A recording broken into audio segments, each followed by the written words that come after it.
Сайн байцгаана уу хүүхдүүд ээ. За ингээд өнөөдрийн Монгол 3 дугаар ангийн монгол хэлний хичээл маань эхлэхэд бэлэн боллоо. Ингээд 3 дугаар ангийн сурагчид маань өөрийн монгол хэлний сурах хүчгээ, монгол хэлнийхээ дэвтрийг үзэгтэйгээ аваад телевизороо ойртон суугаарай. За өнөөдрийн монгол хэлний хичээлийн маань сэдэв бол шүлгийн утгыг ойлгож унших, за хэлц үгийн тайлбарыг ойлгох, мөн тэр хэлцийг тогтоож авах ийм сэдэвтэй хичээл орно багш нь. За тэгээд хичээлийн маань зорилго бол тухайн шүлгийн утгыг ойлгосноо бусдын өмнө тодорхой ярих, гэрийнхэндээ ярьж өгөөрөө, за мөн тодруулсан мөрийг хэлц үгээр илэрхийлэн бичиж тэр хэлц үгийнхаа утгыг нь тогтоох ийм зорилготой хичээл маань өргөжлөн явахаар байгаа. За ингээ хичээлийн маань алхмууд нь шүлгийн утгыг ойлгож уншина, уншснаа бусдын өмнө тодорхой ярина. За тодруулсан хэсгийг хэлц үгээр илэрхийлж ялгах, ярилцсан мөн түн дээрээ. За өгүүлбэрт байгаа зарим үгийг хэлц үгээр илэрхийлэн бичих ийм даалгавруудыг бид нэр хамтдаа гүйцэтгэх болно. За өмнөх хичээл дээр бид нар найз гэдэг шүлгийг хулан 82-ын тухай бид нар их дээрээ үзсэн байгаа. За ингээд найз гэдэг шүлгээ хамтдаа уншия. Сурах хүчиг дээр маань байгаа. За тоогоо бодсноо хуулуулаач гэхээр толгоо сэгсрээд тоохгүй байсан. Харин маргааш нь математикийн давталганд хажууд суугаад заагаад өгсөн. Өнөөдөр би тооны шалгалтандаа өндөр цамхах шиг явлаа. Ойлгож ухаарахгүй хуусан бол онц дүн авахгүй л байж дээ. Үнэн ч найз минь намайг өөрийгөө хуурхаас аварсан байна шүү. За энэ шүлгийг бид нар өмнө уншиж ярилцаж үзсэн байгаа. За тэгэхээр энэ сурах хүчиг дээр байгаа шүлгийн маань сүүлийн 3 мөрийг тодруулан улаан өнгөөр бичсэн байна. За тэгвэл энийг дахин бүгдөө хамтдаа харъя. Найз минь намайг өөрийгөө хуурхаас аварсан байна шүү гэсэн шүлгийн мөрүүдийг тодруулсан байна. Тэгвэл энэ шүлгийн маань утга нь бол найзтай баярлсан сэтгэлээ номин маань илэрхийлсэн ийм утгатай байгаа. За тэгвэл энэ баярлсан гэдэг үг маань бол хэлц үгээр илэрхийлвэл магна тэнийх, хөлн газар хүрэхгүй байх гэсэн хэлц үгүүд төр илэрхийлж болдгийм энэ утгын хувьд бол нэг гэсэн үг. За тэгэхээр хэлц үг гэдэг маань шилжсэн буюу даалт утга санаатай байгаа үгийг хэлц үг гэж бид нэрлэдэг. За тэгэхээр сайн сурсанд аам нь баярлан бахархаж байлаа гэсэн ийм өгүүлбэр байна. Энэ тодруулсан буюу баярлан гэдэг үгийг саяны хэлсэн багшийнхаа хэлсэн хэлц үгээр орлуулан бичиж үзье. Утгын хувьд адил байна уу? Эсвэл өөр байна уу гэдгийг бүгдээрээ хамтдаа харцгаая. За сайн сурсанд аав маань магна тэнийн бахархаж байлаа. За өмнөх үг маань болохоор сайн сурсанд аав нь баярлан бахархаж байлаа гэдэг өгүүлбэр байгаа. Энийг баярлан гэдэг үгийн маань хэлц үгээр солин найруулж бичсэн байна доор нь. Сайн сурсанд аав нь магна тэнийн бахархаж байлаа. Тэгэхээр утгын хувьд бол энэ хоёр ижилхэн байна. Тэгэхээр баярлах гэдэг үг маань магна тэнийх гэдэг үгээр ингэж солин найруулж хэлц үгээр бол солин найруулж бичиж болдог байх нэ хүүхдүүдээ. За тэгвэл дэвтэр дээрээ бүгдөө хамтдаа хэлц үгийн утгыг бичиж авцгаая. За баярлах.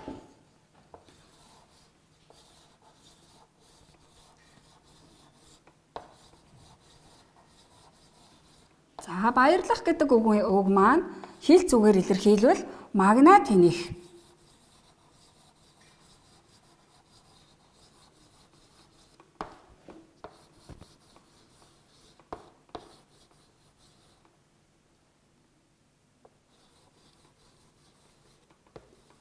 За ийм магна тэнийх гэдэг хэлц үг маань баярлах гэсэн утгатай агаар нэгэн байна. За тэгвэл багшаага бичиж хахад дагаад хамт бичсэн баг. Дараагийнх нь өгүүлбэр алхам нь бол дараах өгүүлбэрийн доогуур нь зурсан хэлц үгийг бол хэлц үгээр солин найруулж чинь. За жишээлбэл манай ах жижигхэн газраас нилээд ногоо хурааж авлаа гэдэг өгүүлбэр нь. Эний тодруулсан үг буюу доогуур нь зурсан үг маань жижигхэн гэдэг үг байна. За тэгвэл жижигхнийг одоо хэл зүгээр хэлэх юм бол юу гэж хэлдэг юм болоо? Жижигхэн. За хамтдаа бичээрэй. Жижигхэн.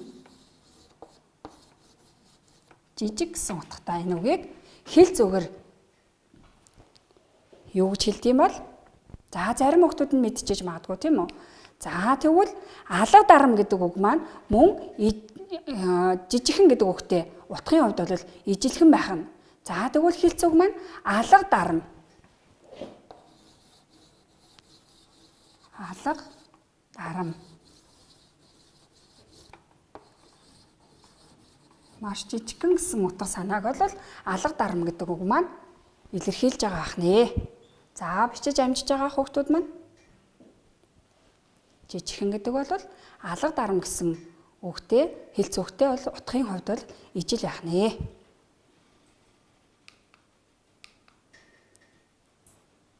За дараагийн өгүүлбэрт байгаа тодруулсан үгийг хүүхдүүдэд ажиглаарай. Ээж маань намайг эрхлүүлэн өсгсөн. За энэ өгүүлбэрийн маань доогоор нь зурсан буюу тодруулсан үг маань эрхлүүлэн гэдэг үг байна. Ээж минь намайг эрхлүүлэн өсгсөн.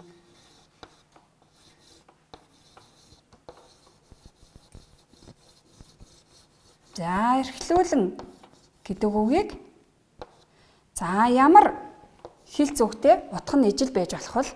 Та эргцүүлэн бодороо хүүхдүүдээ. За энэ алган дээрээ бөмбөрүүлэн өсгсөн гэдэгтэй бол ижил утгатай юм байна. Ээж минь намайг алган дээрээ бөмбөрүүлэн өсгсөн. Алган дээрээ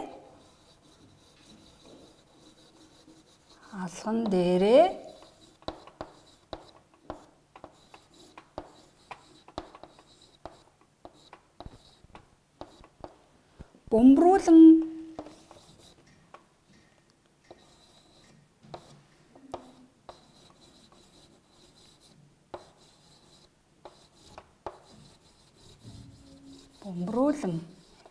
эрхлүүлэх гэдэг маань алган дээрээ бөмбөрүүлэх гэдэгтэй утгын хувьд бол ижил байх нь. Тэгэхээр та бүхэн бичиж байгаа хавцдаа мөн энэ үгнийхээ утгыг давхар тогтоогоод яваад ах юм шүү хүүхдүүдээ. За одоо дараах хэл зүгээр өгүүлбэр зохиож бичье. За гараа гаргах гэдэг маань чин сэтгэлээсээ юмд хандах гэсэн утгатай юм байна. Гараа гаргах гэдэг үг маань хэлц үг маань аливаа юмд чин сэтгэлээсээ хандах гэдэг утгатай юм байна. Тэгэхээр гараа гаргах гэдэг хэлц үгийг ашиглаад та бүхэн нэг өгүүлбэр зохион дэвтэртээ бичээрэй. Гараа гаргах гэдэг маань чин сэтгэлээсээ гэсэн үгтэй утгын хувьд бол адилхан юм байна.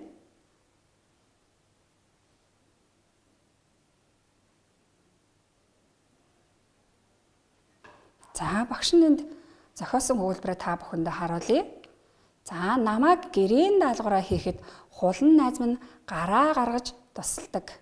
Чин сэтгэлээсээ тусалдаг гэсэн санаа бол энд гарч ирж байна. Намайг гэрийн даалгавраа хийхэд хулан найз минь гараа гаргаж тусалдаг. За сайн байна. За одоо ингээд багш нь шууд утгатай үгнүүдийг хэлнэ. Мөн тэр утгатай ижил утгатай хэлц үгнүүдийг давхар хэлээд явах болно. Та бүхэн энэ үгүүдийг аль болох эргцүүлээд тогтоож авахыг хичээгээрэй. За багш нь чин сэтгэлээсээ гэдэг нь саяны бидний бичсэн гараа гаргах гэдэг үгтэй бол ижил утгатай гэдгийг мэдэж авлаа. За залхуурах. За залхуурах гэдгийг одоо хэлц үгээр юу гэж хэлдэг юм болоо? За хэлц үгээр зөвхөн нэг хэлц үг байхгүй маш олон хэлцүүд бол давхар байж болдог. Жишээлбэл тэр баярлах гэдэг үгэн дээр магнат энийг хөлн газар хүрэхгүй байх гэх мэтчлэн хоёр одоо хэлц үг нэг ижил утга санаатай байж болдгийг бид түрүүн багш нь тайлбарлаж өгсөн. За тэгвэл залхуурах гэдэг үгийн маань хэлц үг нь бол биеэ оторлох гэсэнтэй санаа нэжлэх юм байна. Дараа нь ховлох, алтан хушуу өргөх. За энд бол дандаа шилжсэн буюу даалт утгатай үгнүүд яваад байгаа. Эднэрийг бол хэлц үг гэж нэрлэдэг байгааг бид нэр түрүүн багш нь тайлбарлаа өгсөн. За дуу муутай. За ус балгацсан юм шиг гэж хүмүүс ярьдаг. Энэ бол маш дуу муутай хүнийг тэгж зөөрлөн хэлдэг бахна. Энэ бол бас хэл зүг бахнэ. За унтахыг давсанд явах гэж ижил хэлж болдог бахна. За баярлахыг түрүүн багш нь магнаа хагарах, магнаа тэнийх гэж хэлсэн бол бас мөн магнаа хагарах гэж бас хэлж болдог бахна. За тис өөр гэдэг үгийг хэлц утгаар болгоно газар тэнгэр хоёр шиг гэж хүмүүс бас ярилцдаг, ярьдаг. За зөрүүд гэдэг утгатай үгийг дөргүү бухшиг эдгээр үгнүүд бол дандаа хэлц үгнүүд яваад байгаа. За цэвэрхэн, арцсан толшиг. Цэвэрхэн зүйлийг бол арцсан толшиг гэж хэлдэг байна. Харамлах гэдэг үг нь хорглоо тоолох гэдэг хэлц үгтэй утгын хувьд л ижил. За саяны бас багшийнхан бичсэн жижигхэн гэдэг үг маань алга дарам. За бүхнийг хийж чаддаг гэдэг нь 13 тэгш хүн гэж бид нэр ярилцдаг байгаа. Тэр нь бол бүгд зүйлийг хийж чаддаг маш сайн гэсэн үгийг бол энд илэрхийлж байгаа юм. Тэгэхээр саяны энэ үгнүүдийг эргцүүлэн бодоод тогтоож авахыг хичээгээрэй хүүхдүүдээ. За ингээд гэрийн даалгавартаа дараах хэлц үгийг утгыг нь ойлгож өгүүлбэрт оруулж бичнэ. За гар татах, харамлах. За гар татах гэдэг маань харамлах гэсэн үг байна.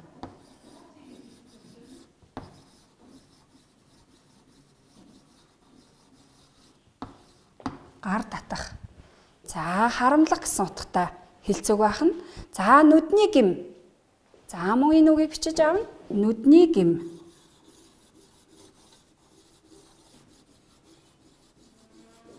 Нүдний гим. За энэ юу гэсэн утгатай үг гэхээр маш ховор. Маш ховор зүйлийг нүдний гимшиг. Маш ховор гэсэн утгатай. За дараагийн маань бичиж авах үг болохоор хамраа сөхөх. Хамраа сөхөх.